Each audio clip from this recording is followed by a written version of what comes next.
there are a huge variety of seeds that work well with this type of winter sowing. I have a few of them here, from our Brussels sprouts to our kale, carrots, cabbage, kohlrabi, beets. You know, coming out here by this kale, some of the last of the kale that's still out here, again in the middle of winter, it makes you start thinking about spring. And what better way to start preparing for spring than to do a little winter sowing? I'm going to show you exactly how we're going to go ahead and plant some of our seeds now here in Zone 5 in preparation for the spring. Guten Yardening, everybody! We want to get the jump on spring planting. And I know spring is still months away. And we're here in Zone 5, Wisconsin, when you saw what it's like out there right now. But it's mid-January, and here in January and February, we can take advantage of winter sowing, which means we can take advantage of the space we have outside, cold, snow and all, by creating some mini greenhouses with something just like this plastic water jug. And I'm going to show you how to do it. It's a really simple process, and you're going to enjoy the benefits of being able to plant seeds outside. And I'll talk to you about why that's such a good thing as we go through this build. The supplies we need for this build are super simple. Either a clear or translucent plastic food-safe jug. Could be a soda bottle or just like this, a water jug that's been cleaned out. A drill with a 3/16 inch bit. Give or take, you can go larger or smaller depending on how many holes you want to put in the bottom. Some duct tape. We happen to have just some metallic aluminum tape right now. It's what we have in stock, but it'll work just fine. A knife or scissors or something that you can use to easily cut the plastic. A Sharpie for labeling what you've planted, probably the most important ingredient here, to be honest.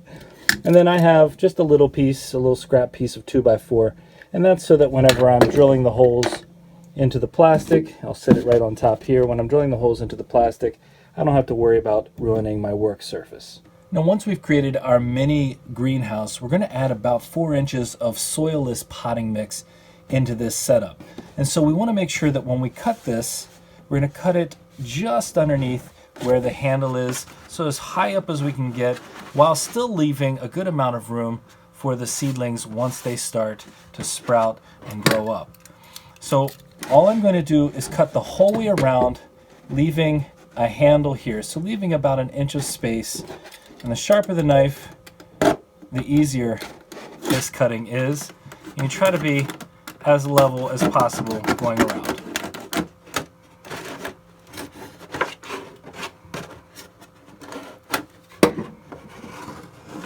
And if you cut it correctly, you should be able to bend it back just like this.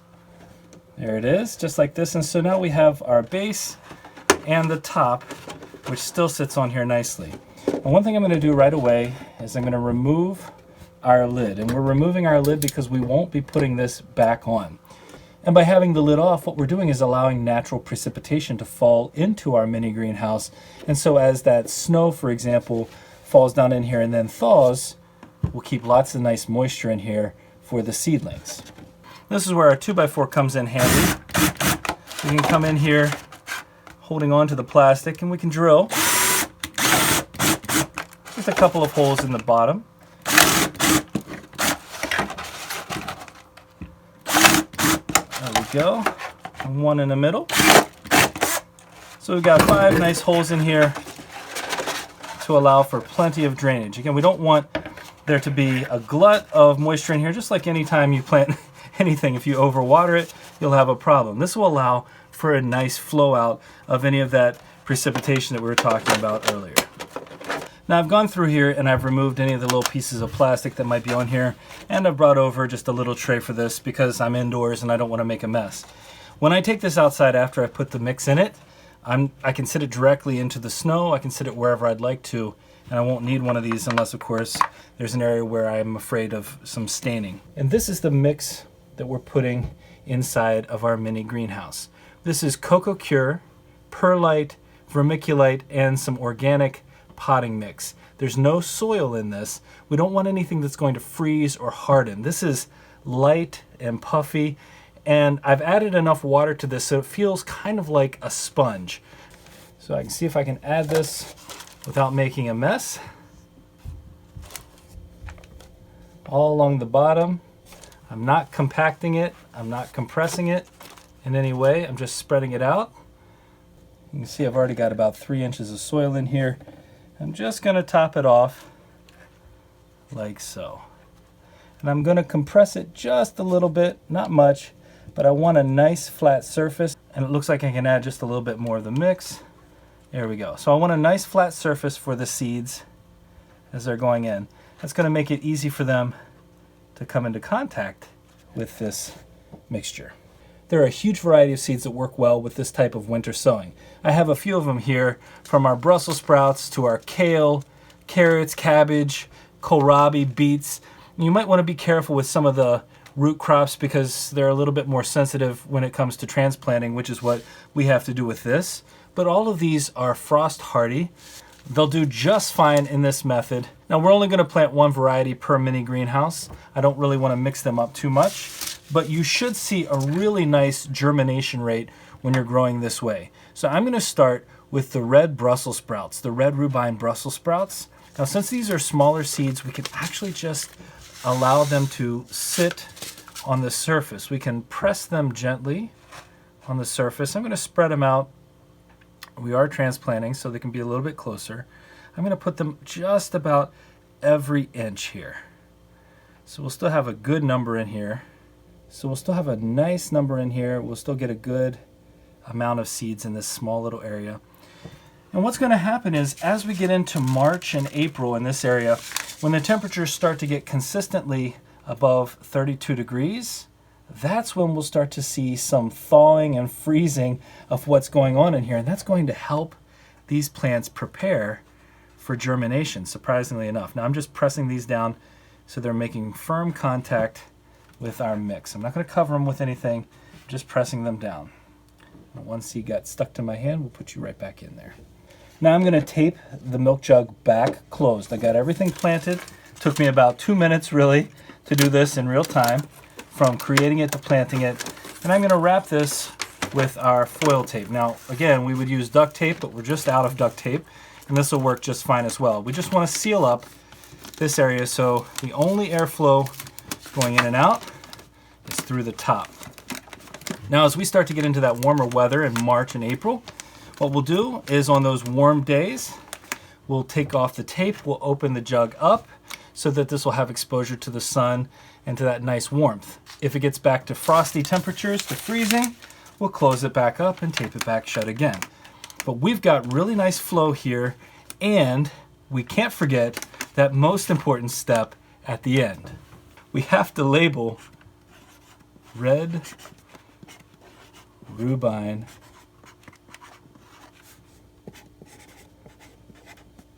Brussels sprouts.